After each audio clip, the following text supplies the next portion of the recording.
দিয়াবাড়িতে আছেন সহকর্মী জুম্মান সাদিক জ্যাভলিন। জানবো সবশেষ খবর, যাচ্ছি জ্যাভলিনের কাছে। জ্যাভলিন,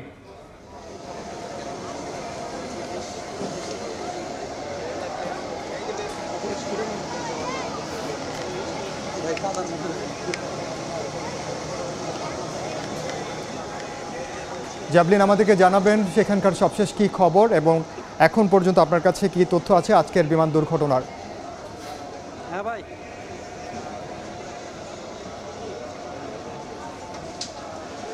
আপনাদেরকে এতক্ষণ পর্যন্ত যেই অপেক্ষা করতে হচ্ছিল বাইরে থেকে আমরা আসলে যুক্ত ছিলাম, তবে কিছুক্ষণ আগে আমরা ভেতরে ঢুকবার অনুমতি পেয়েছি এবং ভেতরে উদ্ধার কাজ কিন্তু একেবারে শেষ পর্যায়ে এখন। এবং আপনারা দেখছেন যে যে বিমানটি বিধ্বস্ত হয়েছিল F7-এর, সেই প্রশিক্ষণ বিমানটি কিন্তু যে ধ্বংসাবশেষ সেটি টুকরো টুকরো করে কেটে সেটি কিন্তু স্থানান্তর করা হচ্ছে ট্রাকে করে।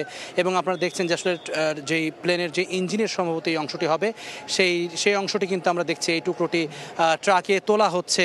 এবং মূলত এই সেই স্থানটি যেখানে কিন্তু আজকে বিমানটি বিধ্বস্ত হয়। এবং ঘটনাস্থল দেখে কিন্তু যেটি প্রাথমিকভাবে যেটি মনে হয়েছে যে এই মাঠের একেবারে শেষ প্রান্তে এসে মানে এর আগেই যে মাঠের অংশটিতে কিন্তু ল্যান্ড করবার সম্ভবত চেষ্টা তিনি করেছেন, তবে সেটি আসলে তিনি সফল হননি। এবং ঠিক মাঠের অংশটি শেষ করবার পরেই ভবনের যেই অংশ সেখানে কিন্তু ভবনের সামনে বিমানটি আছড়ে পড়েছে এবং অনেকটা কৌণিকভাবে আছড়ে পড়েছে, কেননা আশপাশের যেই ক্ষতচিহ্ন সেটি দেখে কিন্তু অনুমান করা যাচ্ছে যে যেই বিমানটি আসলে পড়ে গিয়ে যে ছেঁচড়ে গেছে ব্যাপারটি তেমন নয়, আছড়ে পড়বার ঘটনা এটি নয়, বরং এটি কিন্তু সরাসরি একেবারে বিল্ডিংয়ের খাড়াভাবে এসে সেটি পড়েছে বলেই কিন্তু প্রাথমিকভাবে মনে হচ্ছে। তবে এটিতে মূলত তদন্ত কমিটি যেটি গঠন হবে সেটির পরেই কিন্তু তাদের তদন্তের ভিত্তিতেই কিন্তু বিস্তারিতটি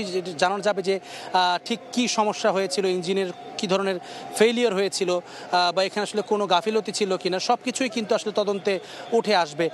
তবে আজকে দুপুর 1:06 কিন্তু এই ফ্লাইটটি তিনি টেক অফ করেন কুর্মিটোলা থেকে এবং তার পরপরেই অর্থাৎ ফ্লাইটের উড্ডয়নের 7 মিনিটের মাথায় ইনস্ট্রাক্টর কিন্তু বুঝতে পারছিলেন যে নিয়ন্ত্রণে কিছুটা ঝামেলা হচ্ছে, সেই বিষয়টি তারা নজরে আনেন এবং এর পরেই কিন্তু বিকট শব্দে সেটি আছড়ে পড়ে এই মাইলস্টোন স্কুল অ্যান্ড কলেজের যেই খেলার মাঠের পার্শ্ববর্তী যেই ভবনটি রয়েছে।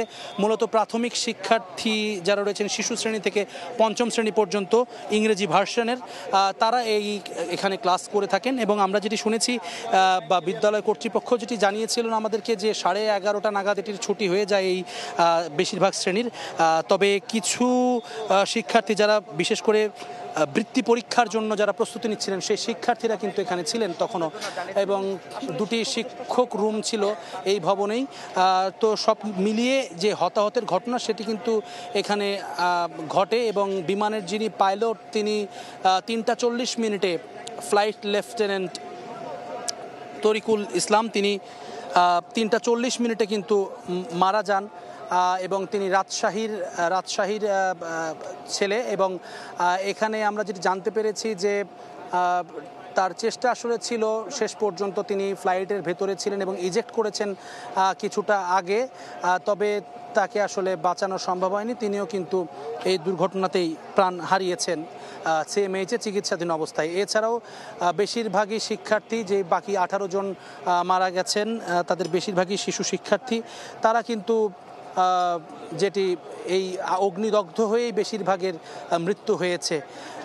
এছাড়া আপনাকে জানিয়ে রাখি এই ঘটনায়, আজকের এই বিমান বিধ্বস্তের ঘটনায় প্রায় 1.5 শতাধিক আহত রয়েছেন। তারা ঢাকার বিভিন্ন হাসপাতালে চিকিৎসাধীন রয়েছেন এবং তাদের মধ্যে অনেকের অবস্থায় কিন্তু গুরুতর, 70 থেকে 90% পর্যন্ত অনেকের দগ্ধ হয়েছে। তাদের ভেতরেও কিন্তু অনেকেই অর্থাৎ মৃতের সংখ্যাটি যে বাড়তে পারে সেটি কিন্তু অনুমান করছেন যারা চিকিৎসক রয়েছেন।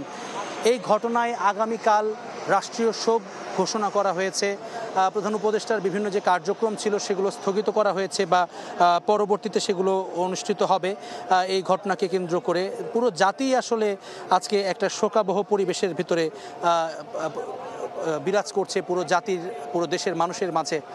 এতগুলো শিশু শিক্ষার্থীর কোমলমতি শিশুর প্রাণ চলে যাওয়া একটি অনাকাঙ্ক্ষিত দুর্ঘটনা, এটি কিন্তু আসলে নতুন করে ভাবাবে।